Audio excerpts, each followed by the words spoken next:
Hola, ¿qué tal? Soy Miss Grace y me da mucho gusto encontrarnos de nuevo. En esta ocasión hablaremos del tránsito de la sociedad feudal a la sociedad de clases capitalista. Platicaremos acerca de qué es una sociedad estamental, cuáles grupos la conformaban, cómo vivían sus integrantes y cuáles fueron los factores que favorecieron las diferencias sociales, económicas y políticas entre ellos, además de cómo llegó a convertirse en la base del desarrollo de la sociedad actual. Para comenzar, tengo que decirte que el cambio de la mentalidad feudal hacia la mentalidad burguesa fue un proceso histórico. Los cambios de una época a otra no se dan de una forma drástica, sino que se dan de una forma paulatina. Así que las formas de pensar de ambas épocas convivieron y se transformaron con el tiempo.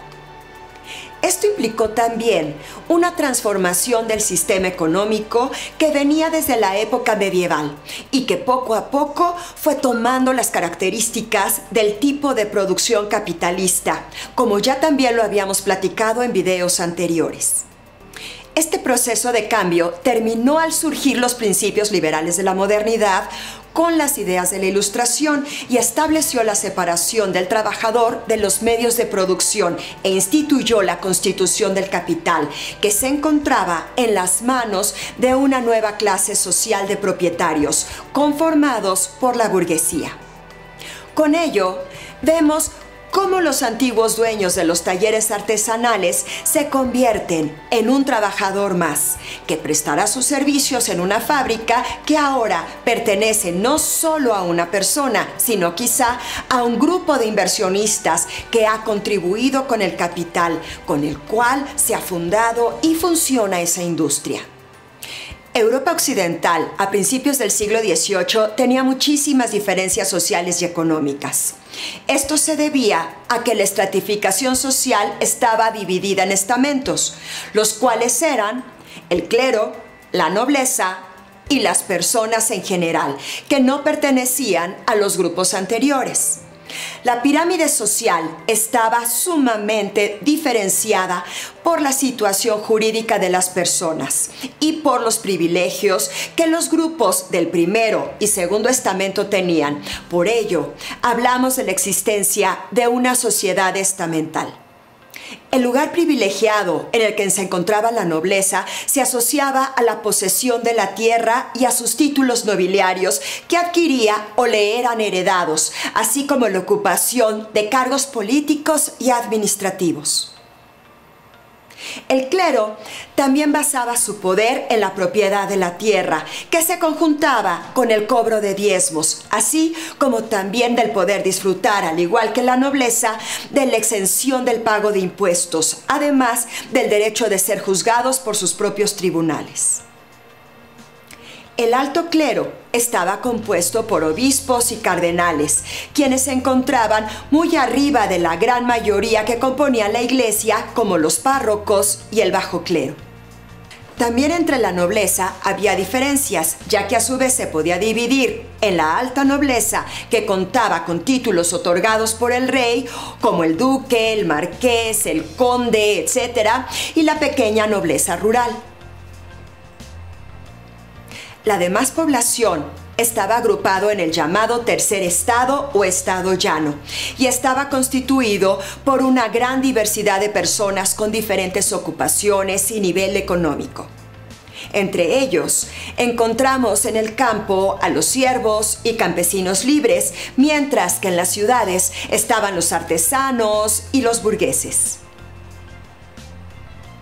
Los burgueses estaban conformados por grandes comerciantes, propietarios de empresas, banqueros, intelectuales y personas que fueron adquiriendo gran poder económico gracias a las ganancias que fueron acumulando debido a sus actividades económicas que se iban incrementando basadas en la explotación colonial durante el imperialismo y posteriormente con el auge de la actividad industrial, de la revolución industrial que, como vimos anteriormente, tuvo su lugar en Inglaterra. Este grupo social y económico llegó a acumular el capital suficiente para posteriormente ir desplazando a la minoría que gobernaba, cuestión que era antes inimaginable, ya que no poseía ningún título nobiliario. Los estamentos de los cuales estaba basado el antiguo régimen eran grupos cerrados a los que se pertenecía por nacimiento, por herencia, por compra, por la obtención de un título o, en el caso del alto clero, por pertenecer a él e ir subiendo peldaños. Esta forma de organización social hacía que la movilidad hacia un estrato superior fuera prácticamente imposible. Esta situación no la vemos en el mundo capitalista, en donde las personas están divididas según el grado de riqueza que poseen y la movilidad social tiene más variaciones. Los cambios que se produjeron durante el siglo XVIII llevó al resquebrajamiento de la sociedad estamental. Con esto, la burguesía se fortaleció y tomó las riendas de la economía. La burguesía no se quedó conforme con el hecho de tener en sus manos el dinero, la industria, las ganancias y las inversiones, sino que también quiso obtener derechos políticos e influir en las decisiones del gobierno, lo cual estaba contemplado solamente para los grupos privilegiados. Es por ello que los burgueses decidieron tomar el camino revolucionario para cambiar la estructura política del antiguo régimen. Las ansias de poder político de la burguesía, aunada a otras circunstancias de índole económica, van a resultar en el estallido de la Revolución Francesa de 1789, la cual va a influir ideológicamente en otros sucesos que tendrán lugar durante el siglo XIX, y con ella el sistema del antiguo régimen llegaría a su fin.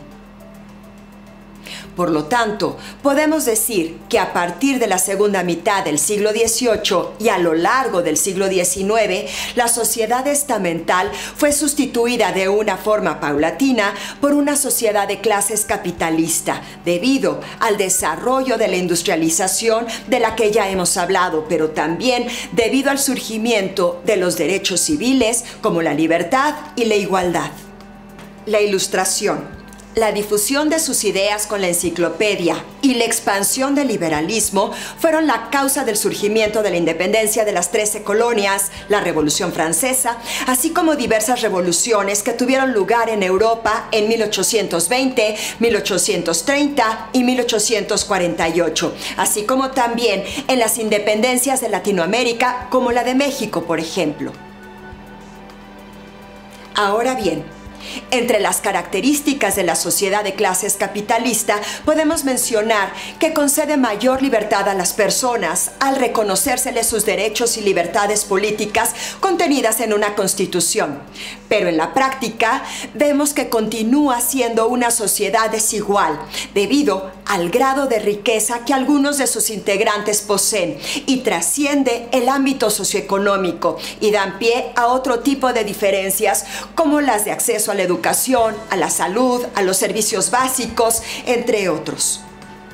Lamentablemente, estas diferencias también han ocasionado separaciones sociales debido a las diferencias que los grupos ven entre sí y dan origen a problemas de discriminación, racismo, intolerancia, entre otros, como veremos en videos posteriores.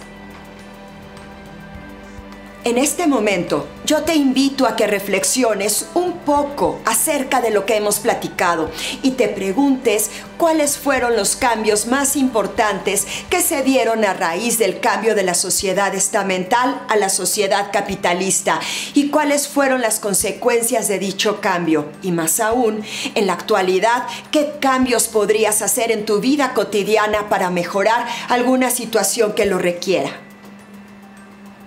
Te agradezco mucho que me hayas acompañado en esta ocasión y que continúes viendo nuestros videos en el canal Aula Invertida.